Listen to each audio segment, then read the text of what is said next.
All right, it's the appointed hour of 9 o'clock, so I'll call the meeting to order. We'll start with the roll call.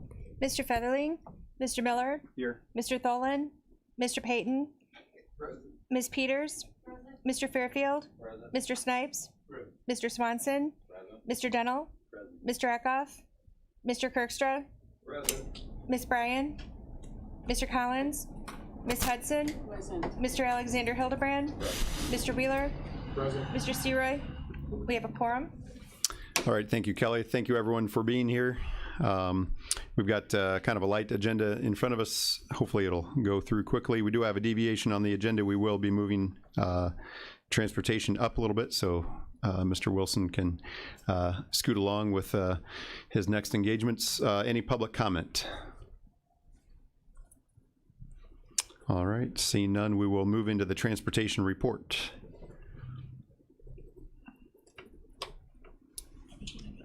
Thank you, Mr. Chairman. Thank you for the... Hold on. Do we need a motion to amend the agenda, or are we okay? Okay, let's, Mr. Fairfield, Mr. Kirkstra, all those in favor, say aye. Aye. Opposed, same sign. Great, thank you for that, Kelly. Go ahead, Ben. Thank you, Mr. Chairman. Thank you for the indulgence in allowing me to be on the front end of the agenda. So we have two... I feel like this is too short. I promise I won't move around too much, but so we have two topics today from the Transportation Department for the committee to review.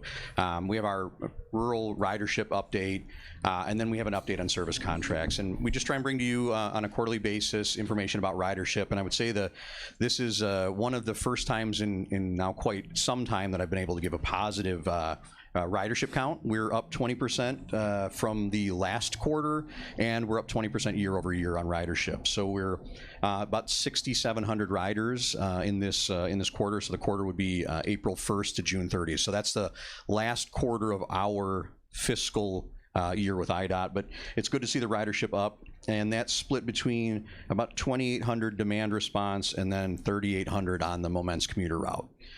So that's a good number of job riders going back and forth between the city of Kankakee and Moments. We always like to see that, but we do like that that number, that 2,700 riders, if they want to just go anywhere within the county, doctor's appointments, go shopping, whatever it is.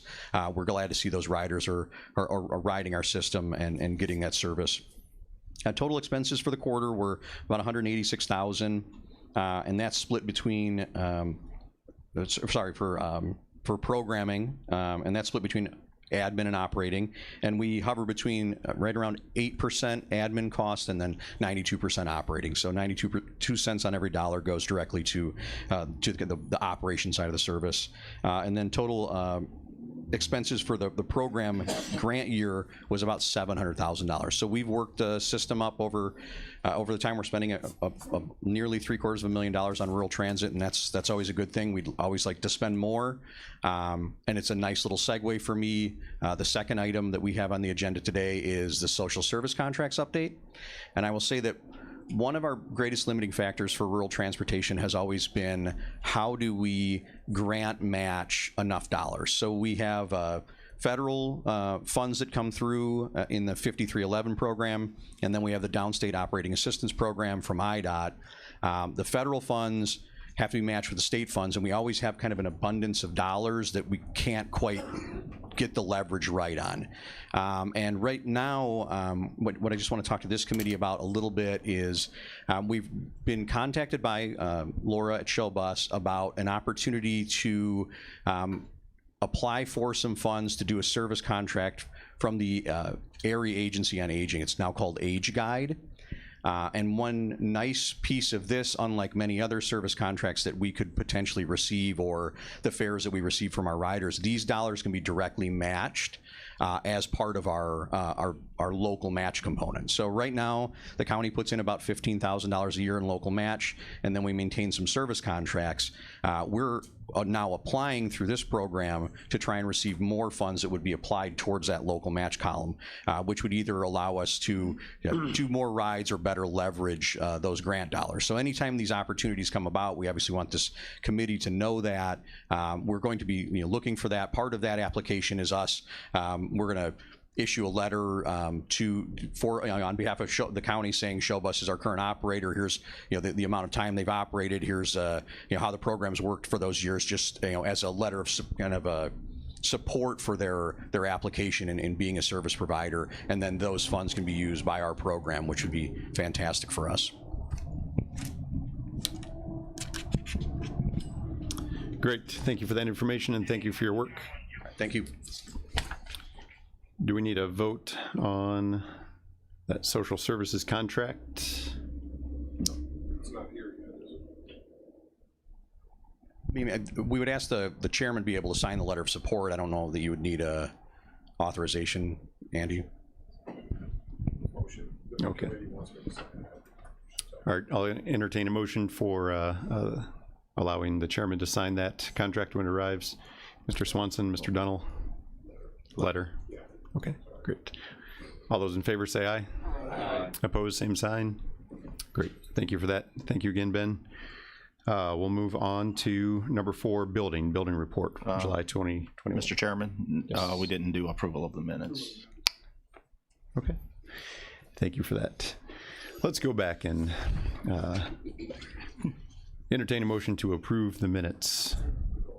Okay, Ms. Hudson, Mr. Fairfield. All right, all those in favor say aye. Aye. All those opposed, same sign. All right, great. Thank you for that. We were getting ahead of ourselves. No problem. All right. Would you like the building report now? Yes, please. All right. Morning, everyone. Your July Building Division report for 2021 is in your packet. We had a total of 91 permits with fees totaling $38,194. Total fees collected for the month of July was $41,684. One thing to note is that there were 4 new houses permits issued in July. And that would require a motion as well, Mr. Chairman. All right, I'll entertain a motion. Mr. Dunnell, Ms. Peters, all those in favor say aye. Aye. Opposed, same sign. All right, great, thank you. We'll move into the next item, unoccupied and dilapidated structures presentation. Yes. At the meeting last month, our staff was asked to put together a list of abandoned and dilapidated structures. So we've started that list. We have not completed a countywide canvas of it, but I do have enough information to give a report today. First of all, we are calling them unoccupied and dilapidated structures. To make this list, both items the property must qualify under both of those, and the reason why is abandoned structures seems to indicate that taxes have not been paid and no owner can be found, which is very rarely the case. There's almost always a responsible party. Very rarely do we find that there is not an owner.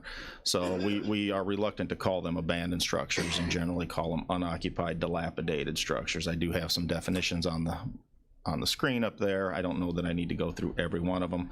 I think everybody knows what an occupied structure is. An unoccupied structure, a dilapidated structure would be one that it's been neglected. There's structural issues, could be broken windows, the junk and debris in the yard. So I think we all know what a dilapidated structure would look like. Moving on. I put together based on our current survey, which like I said is probably about 60%, maybe 70% of the unincorporated Kankakee County so far. And I put together this spreadsheet of totals for each township. There are some townships we have completed. Rockville's one of them, Bourbonnais one of them, and Norton Township, and we're just about done with Salina Township. As you can see, the totals for the county so far, we've got 95 residential properties, 16 of those are mobile homes, 8 commercial properties, 1 agricultural property, and 2 other properties. Those are institutional. One's a church and one is a school, totaling I'm sorry, I'm looking at the wrong, I actually updated this since then. So those numbers are a little higher. I think it's 98 on the residential. Totaling 109 properties so far, and you can see where they're spread out. There's at least one in every township, so they are spread out throughout the county. If you want to go on to the next slide, please. There's a map. Every star is one of those properties. You can see that they are everywhere, but there are some clusters as well. There's a few clusters outside of Moments. There's a few in Aroma. There's one in Aroma, a couple of clustered areas in Pembroke so far, and right down on Otto Road in Otto Township is a fairly large cluster. In fact, Otto Township has 13 homes. Most of them are in that clustered area. Next, please. Give you an idea of the type of structures we're talking about. I pulled out some sample photos out of that. The first two are in Manteno. One's on Lake Road. The other one is right on Route 45 near the county line. The third photo is a burned out house in Moments, just outside the Moments city limits on Parish Street. The other one in the lower corner in Moments is out in Ileana Heights, and the next two are in Otto, just off of Otto Road. Next, please. Here's some more residential. First two are in Pembroke Township. There's a mobile home in St. Anne. The roof is falling in on it. There's a very old structure in Limestone. It's actually a limestone structure. Has no roof on it. The interior is pretty much not there anymore. It's probably been there. The house is probably like 1880s, 1890s as far as when it was built.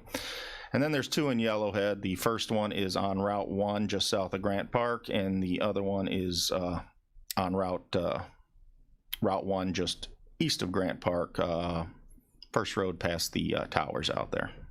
Next, please.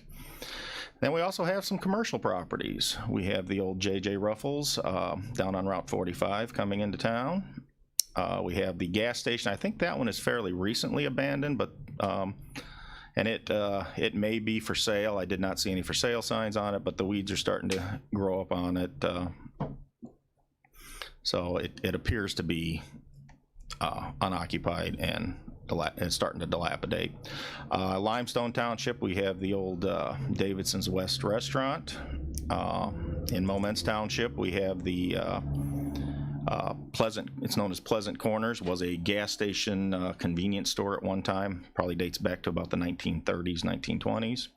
Then Pembroke Township, we have two more commercial structures. I believe they used to be gas stations as well. Next. Then for the other, I wanted to show a few others. We do have a church and a former grade school in Pembroke Township. Okay. So the committee asked me to put together a top 10 list last month, and I got to tell you, that's very difficult to do because you got to try to figure out what the criteria is. And each one of these, I can tell you, is fairly important to the people that live around it. That's like the number one for them. So it's the number one on their top 10 list, even though it may or may not be on ours. But some of the factors that we do consider is, structural condition of the building. That puts it very high on our list. If roofs are caving in or walls are falling over. Proximity to neighborhoods and other properties.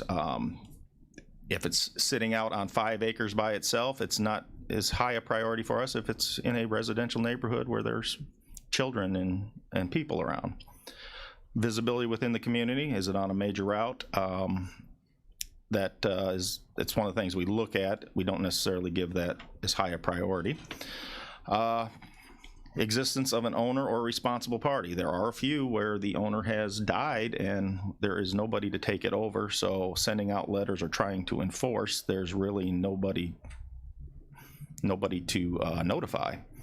And we also have other environmental considerations such as floodplain, because that does open up a different pot of dollars that we could do something about it. And also, we did, during a flood, a dilapidated building could collapse and become a problem in the floodplain, blocking water and bridges. So those are some of the items that we look at. So from all of that, we put together, this is our top 10 list currently, and like I said, we only got about 60 or 70% of the county completed in our survey.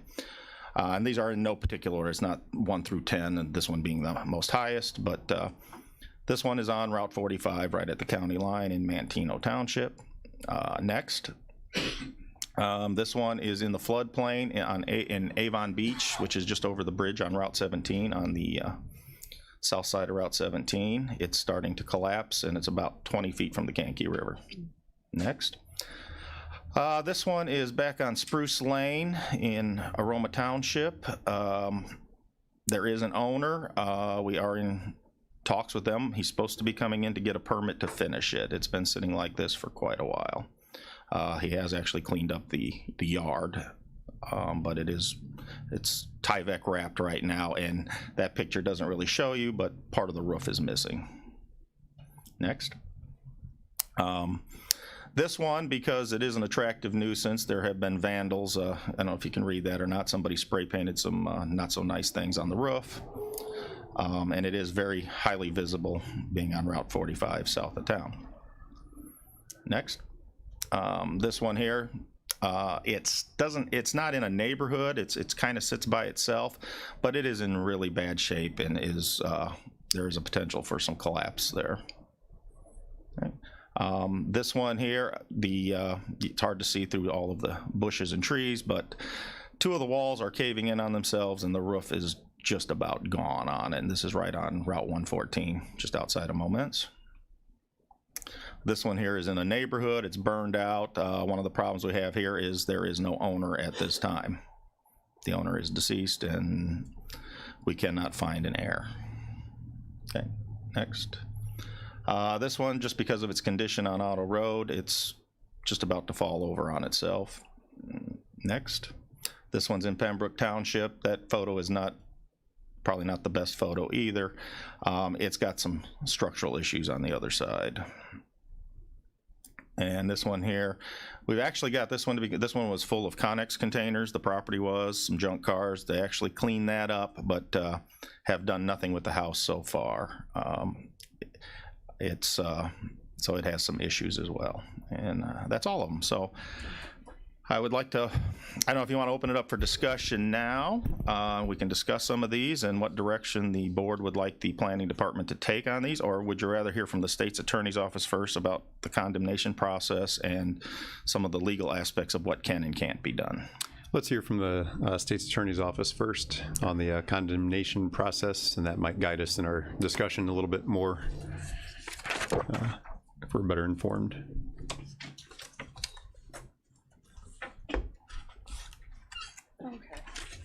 Good morning. Is this on? Morning. Yes. Is that on? Yes. Okay. So Dell asked us to kind of do a quick overview of the condemnation process, which is typically known as eminent domain. I think the first thing that the county needs to be aware of is that private property owners have the right to control their own property, subject to appropriate restrictions, zoning, ordinances. It's not illegal for private property owners to allow their properties to sit vacant, so long as they are following the zoning, the ordinance restrictions that are put in place. When you're talking about eminent domain, you're talking about the government coming in and taking people's property. So it is a big deal and probably something that should be used sparingly. There are several factors that should be taken into consideration. When the government is taking private property, they can only do so if certain factors are present.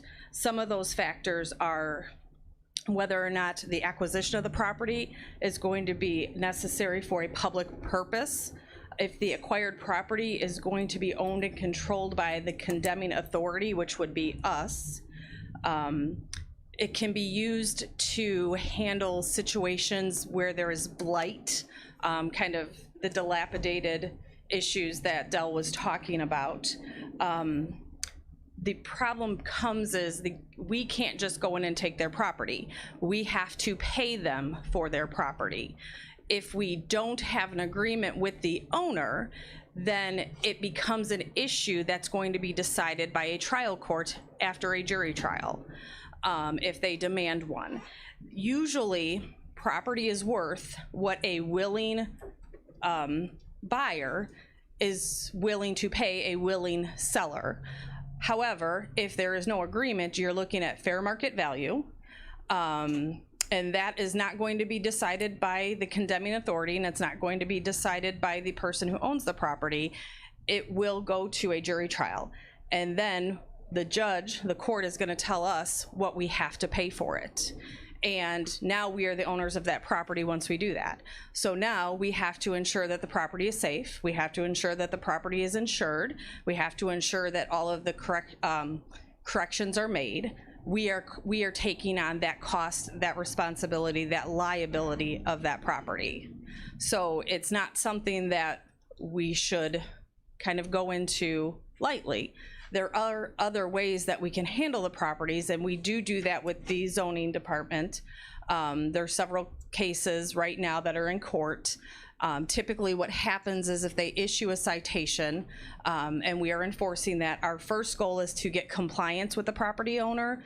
And honestly, I've been handling them since about March, and I do see that we are getting compliance. It may be slow, but it is happening. A lot of times what I have seen happen is that we're talking about property owners who are experiencing a financial hardship. Or the owner is ill and unable to make the repairs, and we're waiting for family members to help them. So there's many reasons why these properties kind of turn into the state that they are. In many situations, it might be best that we work with the planning department, maybe come up with a list and see if we can't handle them by taking them to court and kind of getting their compliance going. I think in the long run would be more cost effective for the county to handle it that way, and certainly would probably help those folks out as well. All right, thank you for that information. I'd open it up for discussion now on this topic. Any questions or comments? Mr. Snipes. First, I would like to know, on the first question, have any of these properties been up for tax sale? I do not know. Okay, and so the question is, then, if it was up for tax sale and no one purchased them, are we under the same scrutiny as it would be if that wasn't the case? I think so. I think we would still, I mean, if you're going to move forward on an eminent domain, you have to find the owner, you have to serve them with a petition to get them into court. If the owner can't be found, there's other ways to get proper service under the statute, but ultimately your first obligation is to do a diligent search to find that owner and then make all reasonable attempts to get proper notice to that owner before the court case proceeds. When they take it for tax sale, it's generally when they go on and sell it up in the tax, and that means something has already been done, I'm thinking, that has removed that, because in a tax sale, if they purchase that property, then I think the county goes to court, and at that point they can, before they change title, the person can come and claim the property, but if they don't, then it goes to a new owner. So that's not something like eminent domain, it would be. No, we would still have, the new owner would then have to have notice of what we're doing. Okay, I understand that. And then the next question is, because one of the properties, and I wish that is down, but I do know the individual or whoever that owner, the one in Moments, but that individual, the one owner is dead, and the other one is kind of Alzheimer's, so that's why it's not there. And I'm just wondering if there's a letter or something that can be sent. I don't know if somebody's taking care of the individual or what, but I'm thinking something that could be rectified if we can kind of find that condition. The one, I just know the one in Moments. And then the last is, can they send a PowerPoint of the pictures to the email?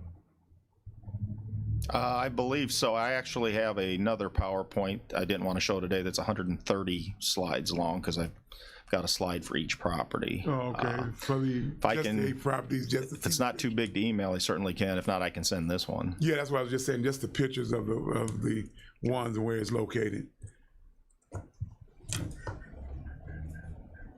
Thank you. Anyone else? Ms. Peters. Thank you, Mr. Chairman. It seems like there's a lot of different things that could be going on with each of these. Almost, you definitely have to look at each one individually, but if we're trying to help them, maybe looking forward to possible grants that we actually would pay someone to do the work to help them get it safe. I know that there's other situations where the people have the money, they're just not doing it. So I think that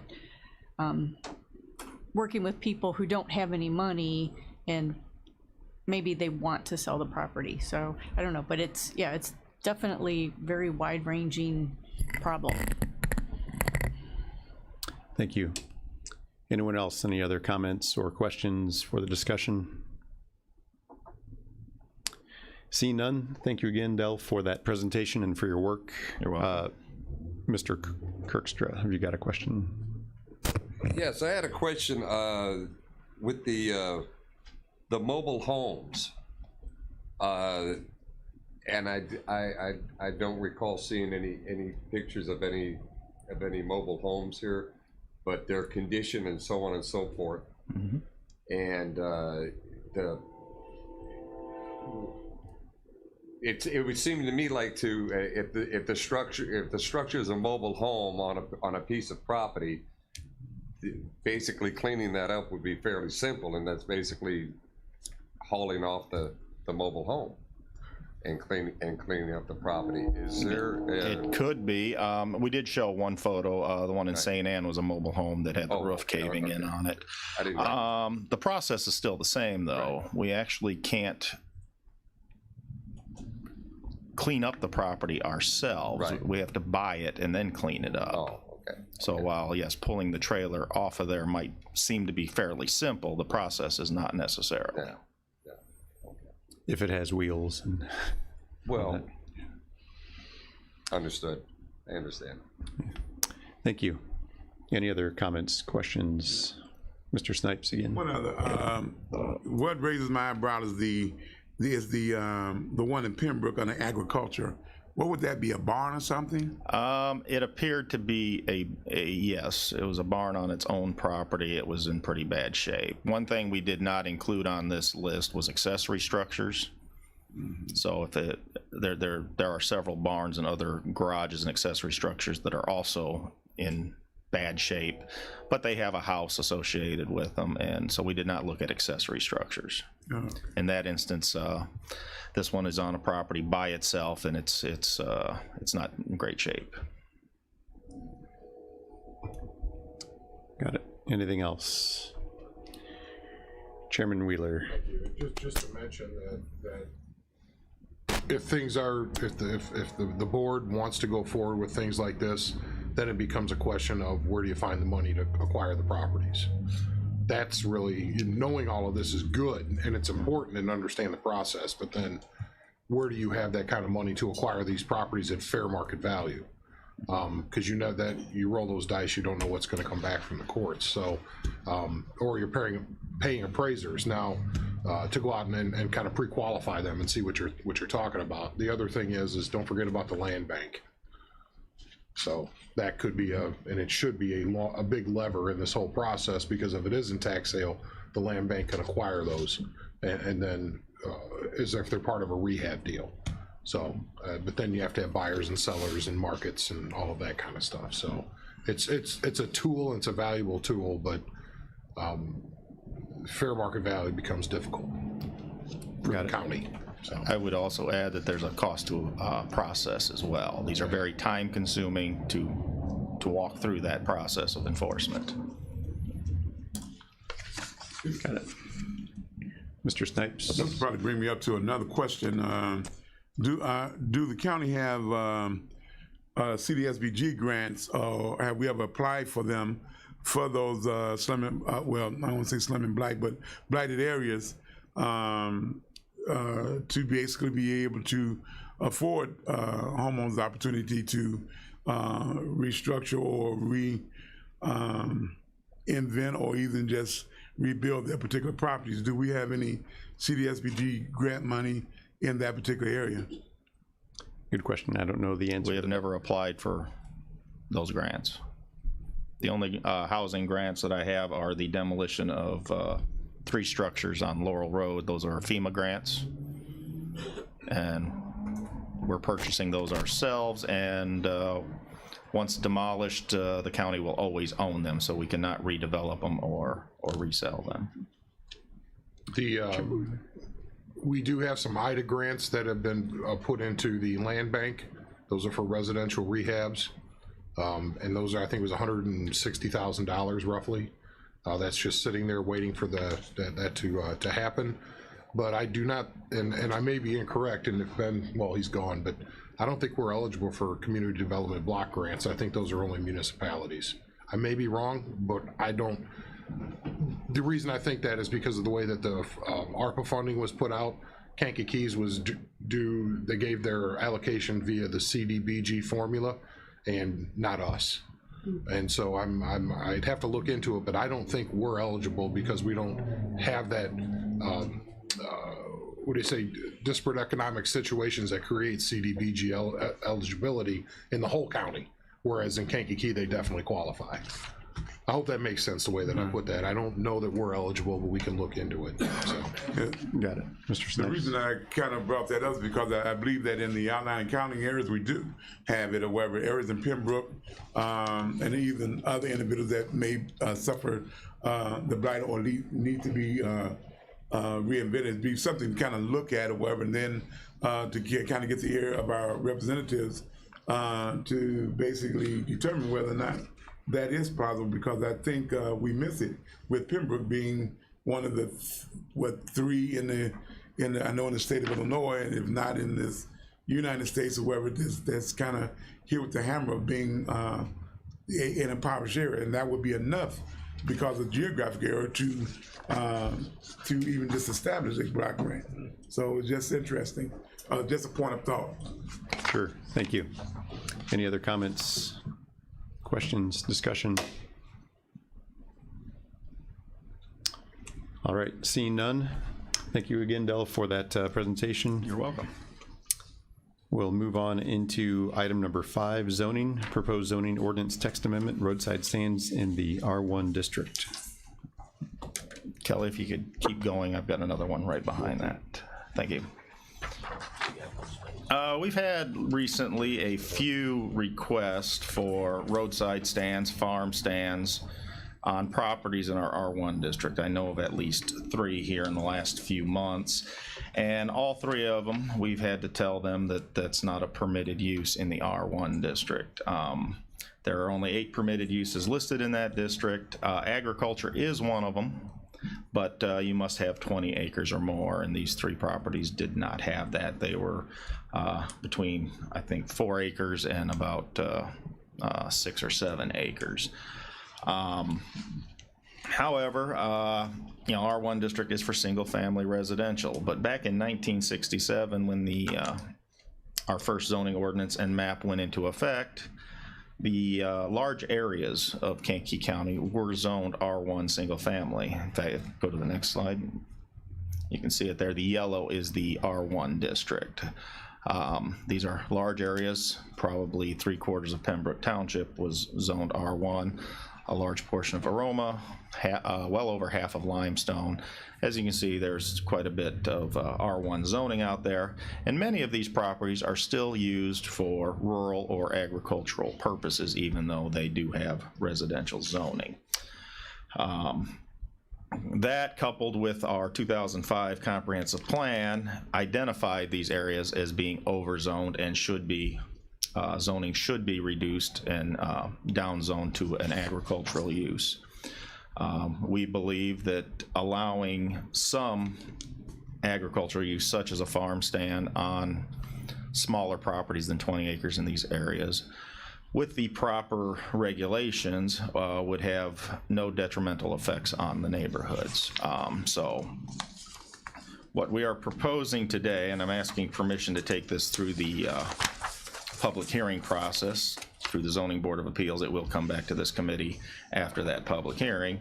I have a proposed ordinance, which I believe we handed out to everyone. It pretty much mimics the ordinance that we have for roadside stands in the A1 district. There was a few slight changes. We did put an acreage limit on this. The property must be at least 2 acres or larger. There is no such restriction in the A1 district. And we did add that the roadside stand need not be in a standalone structure and can utilize a portion of a larger structure, but it is limited to 500 square feet either way. So yeah, we are currently asking permission to bring this before the Zoning Board of Appeals for public hearing. Questions, discussion? Ms. Peters? I would make that motion. Okay, Ms. Peters, we have a second? Okay. All right, second, Ms. Hudson. All those in favor say aye. Okay, now keep the discussion. Discussion, okay. Go ahead. Okay, I need to just ask a question so that we're clear. We're saying permitted use. Does that mean that they need a permit, don't need a permit? I know they don't need a variance at that point. So what is a brief narrative or the definition of permitted use as it is in this in the context? Permitted use means allowed by right. So they do not have to ask anyone's permission to do so, providing they meet the criteria listed in the ordinance. Now, building permits might be required if they're going to build a building for it. Modification of an existing building might require a building permit as well, but the use itself would be allowable without asking permission. So if they had like a shed or something that's not attached to the ground and it was within the allowable, then they don't need it. But if anything, if it's an inch or so over, then they would have to get permission. Yes, depending on whether it meets the criteria of the ordinance or not. Any other comments, questions, clarifications? If not, we've got a motion and second. All those in favor say aye. Aye. All those opposed, same sign. All right, duly noted. I guess the next item on the agenda would be old business. Any old business to come before the group? Seeing none, new business.